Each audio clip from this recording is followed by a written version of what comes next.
The hallway smelled faintly of printer ink and old coffee. Maria clutched her baby tighter, bouncing him gently in her arms as she approached the interview room. Her heart raced. She was 10 minutes late, thanks to a missed bus and a diaper blowout, and she knew it didn't look good. Her blouse was wrinkled, her shoes scuffed, and the baby on her hip was starting to fuss. Still, she took a deep breath, adjusted her grip, and knocked on the door. 3 interviewers sat behind a long table. Their expressions were polite but distant, their eyes flickering to the baby with a mixture of curiosity and concern. "Thank you for coming," the man in the middle said, offering a tight smile. His tone was clipped, professional. Maria could sense it already. They were ready to wrap this up before it even began. She took a seat, the baby nestled against her shoulder. She handed over her resume with slightly trembling fingers, apologizing softly for her tardiness. They nodded, but their questions came quickly and without much warmth. "What experience do you have with inventory systems? Why haven't you worked since 2023? Maria's answers were honest, but rushed, her voice barely audible over the baby's soft whimpering. She tried to explain, to share that she'd been raising her son alone since her partner left. That she wanted to work. Needed to work. But the panel's faces gave little away.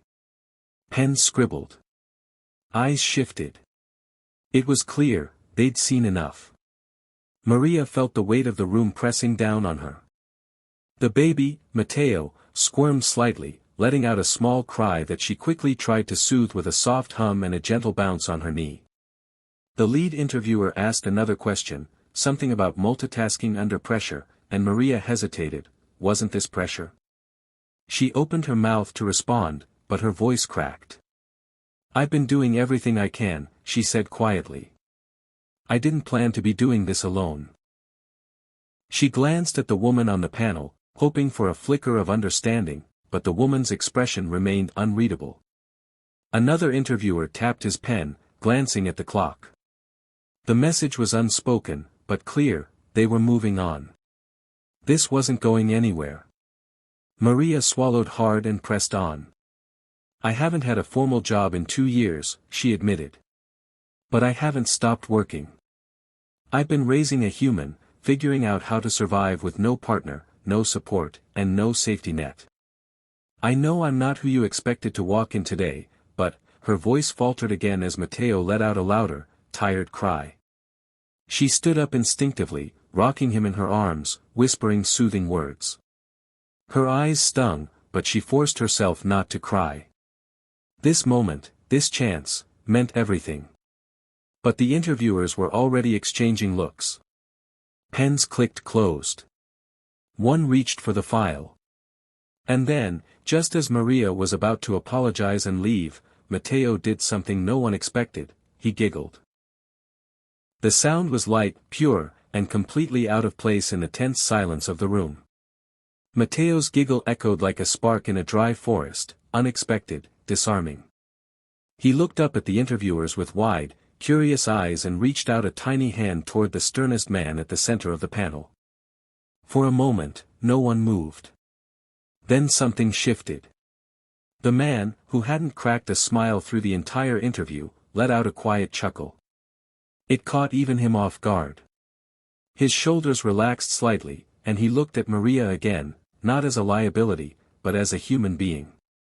The woman on the panel blinked rapidly and leaned back in her chair. Her face softened. Maria froze, unsure of what had just happened. But in that moment, the baby had done what her words could not. He reminded them all of something deeper. Not qualifications. Not experience. Life. Struggle. Hope. Humanity. The woman on the panel glanced at Matteo, then back at Maria. She saw her younger self. Tired, terrified, sitting in front of strangers who held her future in their hands. She remembered the nights working 2 jobs with a baby asleep in a car seat next to her desk. "I remember what it's like," she said softly, her voice breaking the silence. The room was no longer just a place of judgment, it was transforming into something else. Not just an interview, but a chance to choose compassion over protocol. The lead interviewer cleared his throat, sitting up a little straighter as if trying to regain the structure of the meeting, but something had undeniably changed. He looked down at Maria's resume again, then back up at her, and for the first time, really saw her. "We weren't planning to hire anyone without at least 3 years of experience," he said slowly, almost cautiously. "And your background doesn't quite match what we outlined in the job posting." Maria's heart sank. She nodded, already starting to gather her things, her lips pressed into a resigned smile. "I understand. Thank you for your time," she whispered. But before she could rise from her chair, the woman on the panel leaned forward. "Wait," she said, her voice firmer now. "You said you're willing to learn, right? To start anywhere?" Maria looked up, startled. "Yes. I'll do anything. I just need someone to give me a shot." The woman glanced at the others, then turned back to her. "How would you feel about starting part-time? Flexible hours, with some training built in. We'd have to work around a few things, but I think it's doable." Maria stared, eyes wide. She couldn't speak at first. Then, a single tear slipped down her cheek. "Yes," she said, breathless. "Yes, thank you. Thank you so much." Even the man at the center smiled now, nodding slowly. Sometimes, resilience matters more than a checklist. The baby cooed again, as if he understood exactly what had just happened. The office looked different now, warmer somehow. The same hallways that once felt sterile and intimidating now felt familiar, almost welcoming. Maria walked through them with purpose, a small but proud smile on her face. Her clothes were freshly pressed, her hair pulled back neatly, and there was a quiet confidence in her step that hadn't been there just weeks ago. Matteo was at daycare, thanks to the new employee assistance program the company had offered. Maria carried a simple tote bag with her training binder inside, along with a small photo of her baby tucked safely in the front pocket. It reminded her why she fought so hard. As she passed the interview room, now empty, the woman from the panel stepped out of her office and caught her eye. "Hey," she said warmly, "you're early." Maria grinned. "Just wanted to review a few things before the shift."